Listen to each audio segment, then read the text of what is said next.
When I was 17, my family moved to a small, isolated town in northern Maine. My dad had gotten a job restoring an old Victorian house that had been abandoned for decades. The house was surrounded by dense woods, and the nearest neighbor lived almost 2 miles away. At first I hated it, but the house itself fascinated me. It was enormous, with gabled roofs, stained glass windows, and an attic that seemed to stretch on forever. The house had a history, though nobody wanted to talk about it. Locals were cagey whenever we asked questions, brushing off the past with vague comments like, "That house has seen its share of bad times." My dad dismissed it all as small-town superstition. "People love to make up stories," he said. It didn't take long for the strange things to start. One night, about a week after we moved in, I was lying in bed scrolling through my phone when I heard it.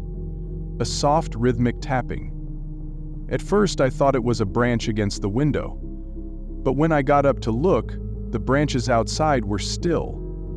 The sound seemed to come from inside the wall.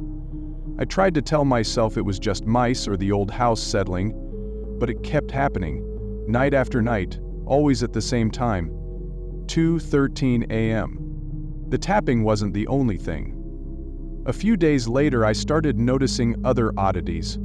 Doors would be open that I swore I had closed. Lights flickered in rooms where no one had been. My mom chalked it up to faulty wiring. My dad blamed the drafty old house. But I couldn't shake the feeling that we weren't alone.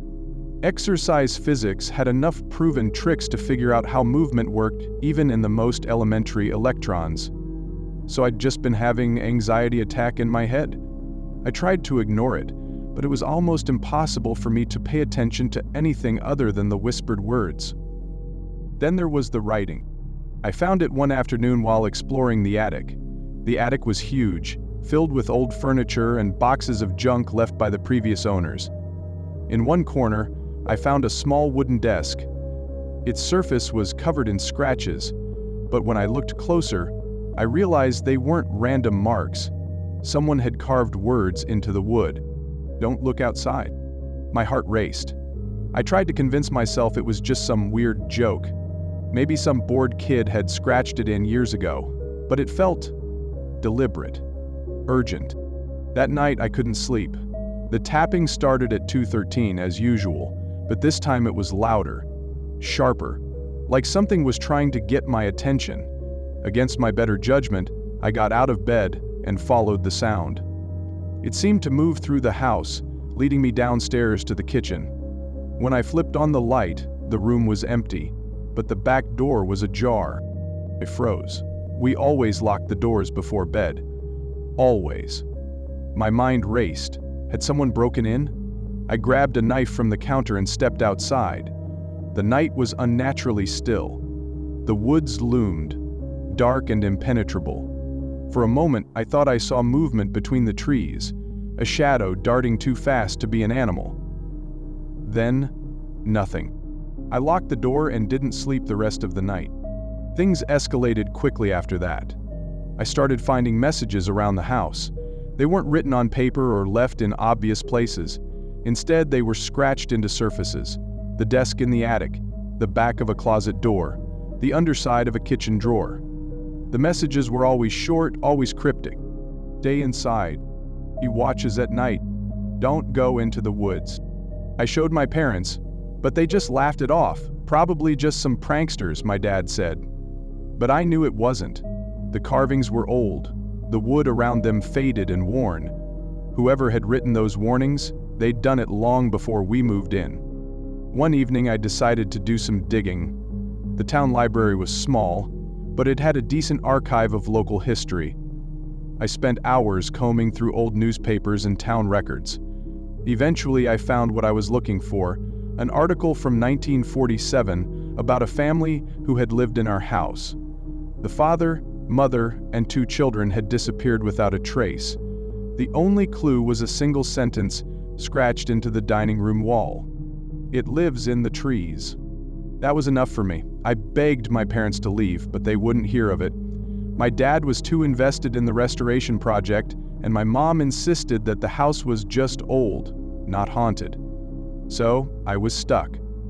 The final straw came 2 weeks later. It was late, well past midnight, and I was struggling to sleep. The tapping had started as usual, but now it was accompanied by a faint whispering. I couldn't make out the words, but it sounded like a voice, low and guttural, coming from just outside my window. Terrified, I pulled the covers over my head and squeezed my eyes shut. The whispering grew louder, closer. Then, suddenly, it stopped. The silence was worse. I stayed like that for what felt like hours, too scared to move. When I finally peeked out from under the covers, my bedroom door was open. I hadn't left it open. Summoning every ounce of courage, I crept to the doorway and looked into the hall. It was dark, but at the far end, near the stairs, I saw something. A figure. It was tall and gaunt, its limbs too long, its head tilted at an unnatural angle. It didn't move, didn't make a sound. It just stood there, watching me. I slammed the door and locked it, my heart pounding. I didn't sleep that night, and when morning came, I told my parents everything. They didn't believe me, of course. My dad even went so far as to check the hall, joking that I must have been dreaming. But I knew what I'd seen. The next day, I packed a bag and stayed with a friend in town. 2 weeks later, my parents followed. My dad had been working late one night when he heard footsteps in the attic. Thinking it was me, he went up to check, but the attic was empty. Then, he noticed something new scratched into the desk. "You can't leave." We sold the house at a loss and never went back. To this day, I don't know what I saw or what was in those woods. But sometimes, late at night, I hear tapping at my window, even though I live on the second floor. I never look outside.